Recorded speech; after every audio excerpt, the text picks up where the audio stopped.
Guys, আমি দুষ্টু mister ঘর থেকে বলছি। তাই আমার জন্য আমার আম্মু আজকে ফলের ডেজার্ট তৈরি করছে। হচ্ছে আমরা এখানে একটা ফুড কাস্টার তৈরি করতেছি আমাদের ফ্যামিলির জন্য। দেখা গেছে আমরা অনেক ফল কাটি, কিন্তু ইফতারের পর হচ্ছে কি খাজুর শরবত, এই আলু চপ বেগুন খাওয়ার পর ফলের তেমন একটা ভালো লাগে না, খায় না, এখানে সেখানে পড়ে থাকে বা ওই কাঁটাটাই ফ্রিজে পড়ে থাকে। তার চেয়ে বরং আমি আইডিয়া করলাম যে ফলের একটা ডেজার্ট হলে হয় কি সেটাও একটা লোভনীয় হবে, বাচ্চারা খুব পছন্দ মতো করে খাবে।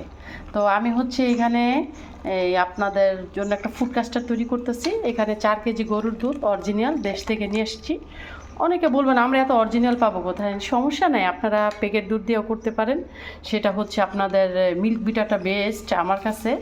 ইগলো একটা আছে, সেটাও ভালো, এগুলোটা একটু বেশি ঘন, কিন্তু মিল্ক বিটারটা একদম বেস্ট। আর আমি এখানে 500 গ্রাম গুঁড়ো দুধ মিক্সচার করছি, কারণ ওই আপনার ঠান্ডা অবস্থায় গুঁড়ো দুধটা মিক্সচার না করলে একটু গরমে দিলে এটা ফেটে যায়। তো এটা দিচ্ছি, আর একটা পুরো কন্ডিশন মিল্ক দিয়েছি এখানে। তো আর আপনার দেশি একটা সাবু আছে, আরেকটা সাবু আছে, সাবুর মধ্যে 2টা দেখলাম। একটা আপনার অলরেডি অল্পতে গলে যায়, ভিজাইলে গলে যায়, আর এটা একটু দেশি দেশি, এটা ভিজাইলেও গলে না।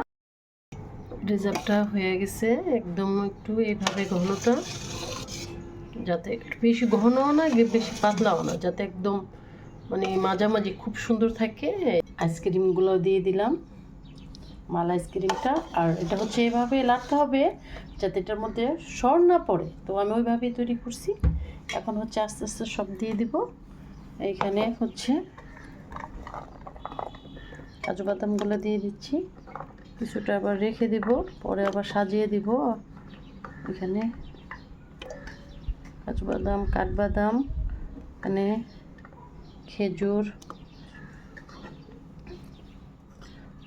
কলা,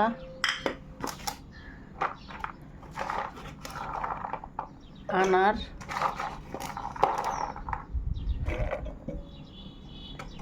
পরে পরিবেশন যখন করবে তখন আবার দিব, এই জন্য আবার কিছু একটু উঠিয়ে রাখলাম, এটা থাক এগুলো। আর এখানে আবার যেগুলো একটু বড় আঙ্গুর ছিল ওগুলো একটু ছিলে দিলাম, কারণ আমার দুষ্টু মিষ্টু মেয়েটা আবার ছেলা ছাড়া খাবে না। সবুজ আঙ্গুরটা, সাথে কিছু কালো আঙ্গুর। এত ইয়ামি হবে আর কি বলবো। এই ডেজার্টটা তৈরি করলে যাদের শরীরে খুব ক্লান্ত ভাব থাকবে সেটা হয়ে যাবে। আর এখানে যত ফল ছিল আর এভরিথিং আমার ওগুলো সব দিয়ে দিলাম। তো এখন এটা আমি সুন্দর করে নেড়ে মিক্সচার করবো, যাতে এটা সবজি আপনার ফুডগুলোর সাথে একদম মিশে যায়। একটু শুকায় ঘনটা করলেই আমার মনে হয় যে এটাই বেশি ফ্লেভার আসে।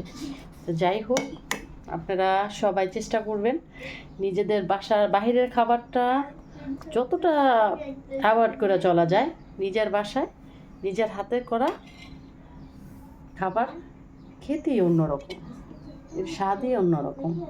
এখানে একটু আবার খাজুরা গুড়টা দিয়ে সাজাবো করছি, এই যে ঝোলা গুড় বলে, সেটা একটু এভাবে দিয়ে দিলাম, একটা ইয়ামি ইয়ামি ভাব চলে আসবে। ব্যাস, এটা আমার মেয়েরটা খাবার নিয়ে বসে আছে, আজান দিলে ইফতার করবে। আর ফার্স্ট আমার বেবিটা 3টা রোজা করছে। সবাই দোয়া করবেন আল্লাহ যেন রোজাগুলা কবুল করে, আর বেশি বেশি করে। হ্যাঁ, বাবার জন্য দোয়া করছো? হ্যাঁ, বেশি বেশি করে